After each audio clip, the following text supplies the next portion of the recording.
Hi guys, I'm Kasha. Welcome to our coffee times to talk about horror.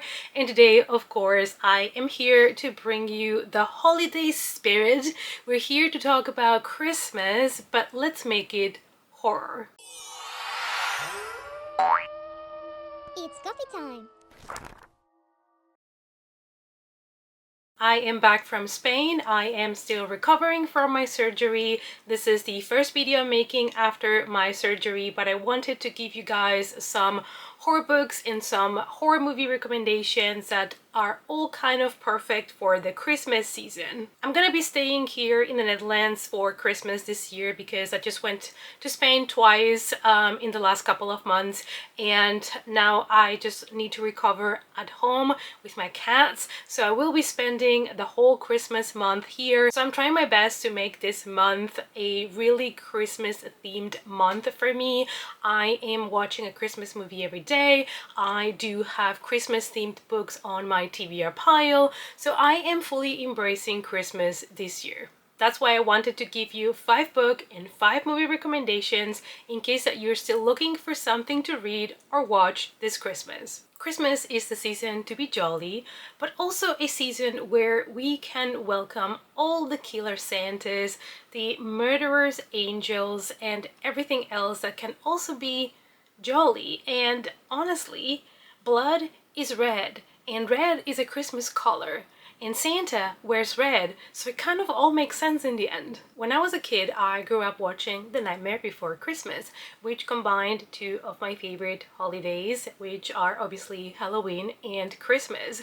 So obviously, I already grew up associating Christmas with darkness and Halloween stuff. So for me, Christmas has also been a time where horror is more than welcome. I do think the 2 holidays go so well together. It is that juxtaposition between, the warmth of a family and giving presents to each other, and then someone comes in dressed up as Santa and starts killing the whole family. That's what I call balance. And this year we are welcoming Art the Clown to the Christmas horror family. I am not going to mention Terrifier 3 in this list, but obviously that is now officially a Christmas horror movie, and I will be watching that more often than not, but also around Christmas season because I think it's just perfect to get in the mood. Let's start now with the 5 book recommendations. So the first book is actually a middle grade horror that has ghosts, and I thought it would be perfect for people that are looking to read a little bit more of middle grade. And also middle grade books are so cozy and comfy, so it might be a perfect read for those that are looking for something creepy but do not want the full, blood and guts and gore. It's called The Dead of Winter by Chris Priestley. Our main character, Michael, has a terrible story to tell. He has lost his parents. They have died in an accident, and now he finds himself, alone. He has nowhere to go. He really likes his parents' lawyer, the one that executed their will, and he's hoping that he can stay with the lawyer. But alas, for Christmas, he's being brought to his guardian. His guardian lives in a very large house, and it looks a little bit empty and it feels cold. He doesn't really like it there. He has also just went through the trauma and grief of losing his parents. And now he also thinks he has seen a mysterious woman wandering through the gardens. Michael feels very lonely and the house is very big. He finds himself kind of left alone by his guardian and wandering the corridors at night, and he realizes at some point that he might actually not be alone after all. He feels a presence, something in the house, and as he digs deeper into the history of the place and his family, he's going to uncover some secrets. This is great for people that love ghost stories, atmospheric, cozy, comfy reads, And since it is for middle grade readers, it is for anybody that wishes to give it a chance. Next, we're going to move on to YA, so a little bit further with the creepiness. And in this case, though, we don't have a hunting, but we have a really good murder mysteries, one of the best that I have read in the last years. I'm talking about Catch Your Death by Ravina Guron. Now, this book really caught me off guard. I really enjoyed this book Kills, which was the debut from the author. And then when I read the second one, I did not expect to love it as much as I did, but the murder mystery, the atmosphere, everything just made this book perfect for the winter. Three girls are stranded in the middle of a snowstorm and they all end up in the same house, a big mansion that belongs to a wealthy family, and now they're forced to spend the night to see when they can leave because obviously the snowstorm makes it impossible for the girls to leave. However, in the middle of the family dinner, Emily is poisoned. She is the matriarch of the family. She has been poisoned, she has been killed, and we don't know who's the killer. This means that our girls, Debbie, Lizzie, and Jane, are trapped in the house with a killer. This book is definitely perfect for people that love Agatha Christie and this type of locked room murder mysteries. This one is told from three different POVs, the POVs of the three girls that arrive at the state and are locked in there with a wealthy family, and the whole atmosphere of the house, like, is so big, so many corridors, so many mysterious rooms, and also the outside being completely snowed and in the middle of a snowstorm. It's just the perfect cozy read for winter. We are told the story from before the murder happens, during, and after, and they are leaving the clues for you to figure out the mystery. Who had a motive and also opportunity. Now, this was a little bit longer than your regular YA book. It's a bit of a chunky book, but I was so invested and I just wanted to read and know more that I really flew through it and I had such a good reading experience. I also read this one for Amy McCaw's YA book club. It was a lot of fun to talk about others, about the book and the twist and if we saw things coming or not. And honestly, let me tell you, this book is gonna catch you off guard. For our next book, we're gonna move to adult horror and we have The Sleigh by Max Hawthorne. We follow the NYPD homicide detectives around Christmas time. They have, increased the members in the team because every December they have a group of serial killers, a bunch of them that just go slaughter families and also even eat their corpses. They are cannibals, so they leave behind a lot of dead bodies that have been chewed on. As they are investigating one gruesome murder scene to the next, they realize that there is something dark, something evil, something that has been in this city for maybe forever, and they're gonna have to figure out what exactly it is that is causing all of these killings. This book has really grisly, bloody kills, and it also has a supernatural aspect to it. And since this is a supernatural thriller, the being that we have here, the cause of evil, might be something unstoppable. So how are we going to stop it? Next, I selected a horror thriller because I wanted you guys to have an option in case you're not ready for the full-on adult, gory, bloody kills. It is also a new release, so I'm sure that some of you might not have read it yet, and it is called You Better Watch Out. It is written by James S. Murray and Darren Weremouth. This one sounds like a lot of fun because it's another one of those isolated murder mysteries with strangers, and I love that trope. 48 hours before Christmas, our main character wakes up kind of, with a blurred vision, disoriented, and with a gash in her head. She doesn't remember what happened to her. All she knows is that she went for a run, and now she has woken up in this deserted town. She is trapped in this town with 5 other strangers, and they all have a similar story. They all are disoriented and don't remember how they ended up there. As they are trying to figure out how to get out of there and why they are there, who put them there, what happened to them, they start to be picked one by one and they start being killed. So again, one of my favorite things to happen in a book. Even though this is a horror thriller, it does feel a little bit like a slasher, and the deaths can be a little bit gory.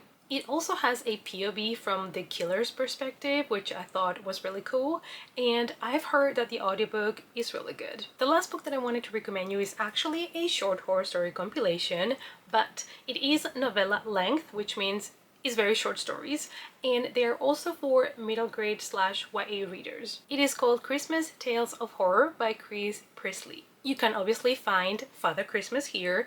You can also find Killer Snowman, and these are stories that the whole family can enjoy. So these are also great if you have younger kids in your house and they are already at least at middle grade level, so that they can read this with you. This novella includes 7 horror tales around winter, and they are all, of course, around Christmas, and they do have kind of like a Victorian ghost story feel to them. Alright, you guys, so it is time to move on to the Christmas horror movies. And as I said in the intro, I think that horror and Christmas mash so well together, and one of the, let's say, creatures of Christmas horror that I think is one of the coolest is obviously Krampus. So we're here to talk about Krampus from 2015. And first of all, let me tell you that this movie was directed by the same man that brought you Trick or Treat. Already a reason for you to watch it. This is a Christmas black comedy, folk horror, and obviously it is inspired by the myth, the legend, Krampus. In the film, a dysfunctional family fights causes a young boy to lose his festive spirit. Doing so unleashes the wrath of Krampus, a fearsome horned demonic beast in ancient Europe folklore who punishes naughty children at Christmas time. As Krampus lays siege to the neighborhood, the family must band together to save one another from a monstrous fate. This movie offers you an interesting and perfectly balanced blend between horror and comedy, which I think goes really well with Christmas. Most of the Christmas movies are either family comedies, romantic comedies, so why not horror comedies? They did take some risks with this movie, which I appreciated. There are some interesting twists and turns to the story, and you know, in the end, this is basically like an evil, cute tale like a Disney movie. Just in this case, the princess is Krampus. Moving on to the next movie, and I wanted to mention here one that was relatively new. I did watch It's a Wonderful Knife, but it was not one of my favorites. However, there was another one from last year that I thought was very decent, and that one was called The Sacrifice Game. This one is set in the 70s, and I feel like the themes that were explored in this movie give the movie a little bit more of a depth, even though it's a horror fun movie. I love when a movie knows, okay, this is kind of like campy horror in a way, but I'm still gonna give you something to think about. In the 1970s, boarding school students Samantha and Clara stay behind during Christmas break. Things take a deadly turn when a murderous gang arrives at their doorstep, intent on summoning a demon.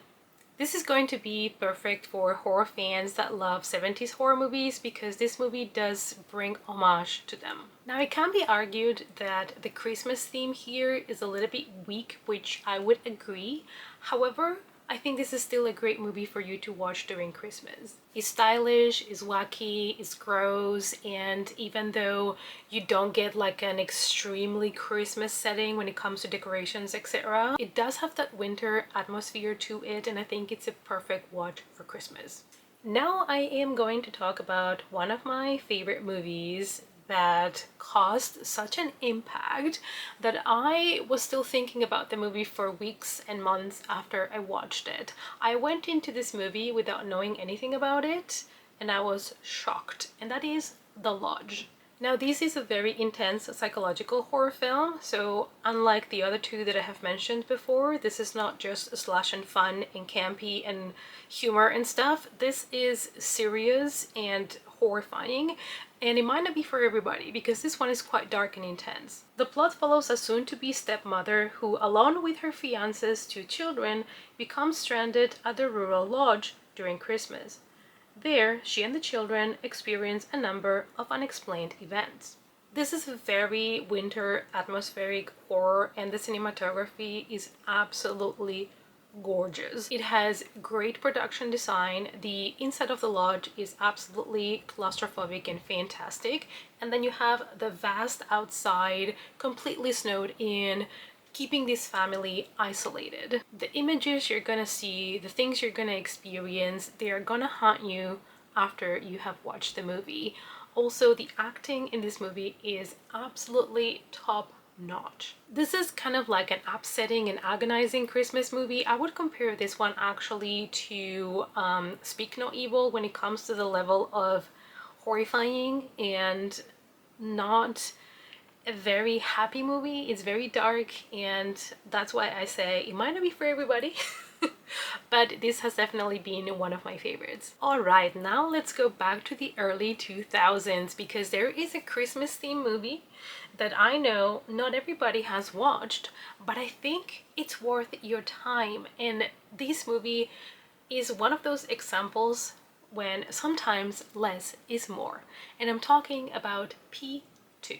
This is a psychological horror, and this is another movie that takes place basically in just one location, in a parking lot. The plot follows a young businesswoman who becomes trapped in an underground parking garage in Midtown Manhattan on Christmas Eve. While she's trying to make it out of the garage, she is pursued by a socially awkward, psychopathic security guard who is obsessed with her. Now, we've all seen movies with stalkers. There's many thrillers, many horror movies that follow stalkers. I mean, at the end of the day, serial killers are kind of stalkers. They select their victims the majority of times and they, follow them and stuff like that. But even though this is not like a new concept, I thought the way that the director did it kept you really like invested in the story, in the main characters, and it's a really great kind of cat and mouse game. Now, this movie is not fancy, it's not flashy, but if you compare it to some newer movies, new horror movies that are trying to make so much and surprise you so much, like I said, sometimes less is more, and this one has its own charm. This movie is not super innovative, but it manages to be tension filled and it manages to be creepy. And last but not least, I of course wanted to mention a classic here, and it is Silent Night, Deadly Night from 1984. This movie is a controversial classic because of the promotional material and the content of the movie. People did not feel comfortable with a killer Santa.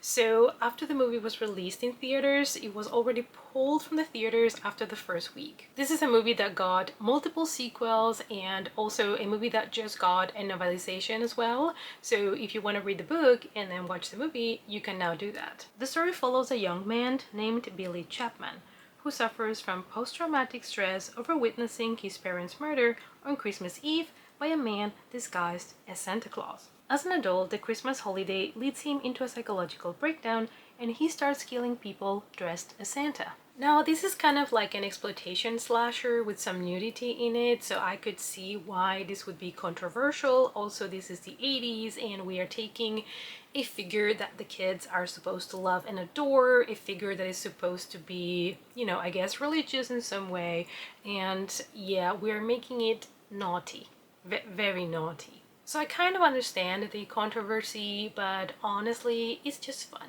Now, this movie is silly, especially if you're watching it as a first-time viewer now. The movie might not have aged the best, but of course it gives you that 80s vibe and it is a fun Christmas movie, so you can definitely give it a chance and see if it's for you. If you're a horror fan, if you've never seen Silent Night, Deadly Night, I strongly recommend you to give it a chance. Or if you love campy, silly kills and 80s slashers, if you've never seen it, this one must be on your list this year. There were many other movies that I could have put on this list, but I wanted to limit it to 5 so I can give you recommendations also every year. But other ones that I've enjoyed is Better Watch Out, which I believe it was a Netflix exclusive. You have Silent Night, which was so much fun and violent. You have Black Christmas. Please do watch the original first. It already has 2 remakes. The first remake was fine, but the latest remake I think is a little bit of garbage, so go watch the original. You also have the aforementioned It's a Wonderful Knife, which I think is a bit silly, but if you're looking for a fun slasher for Christmas, you can give it a chance. And of course, Jack Frost, because nothing says Christmas camp and horror like that movie. Alright, you guys, so those were my 5 book and 5 movie recommendations, all horror around Christmas and winter and perfect for the season. If you have other book and movie recommendations that fit the theme, leave them down below for everybody. I I hope that you enjoyed this list. If you want to directly support me and the channel, I have my Patreon link down below. Come and join us. There's gonna be a lot more new things for next year that I'm really excited to tell you about as soon as I have everything figured out. And thank you guys as always so much for watching. I hope to see you all in our next coffee time. Bye!